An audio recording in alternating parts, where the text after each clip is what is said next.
Hi guys, आज मैं बना रही हूँ बच्चों के लिए गर्मा गर्म गराड़ो तल रही हूँ। बच्चों को बहुत पसंद है।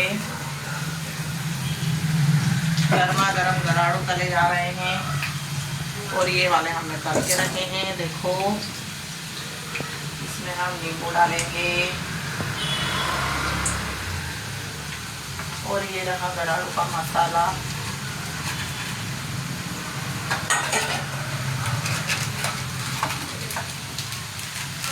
बहुत टेस्टी लगते हैं खाने में, ठंड में बहुत खाते हैं इसे।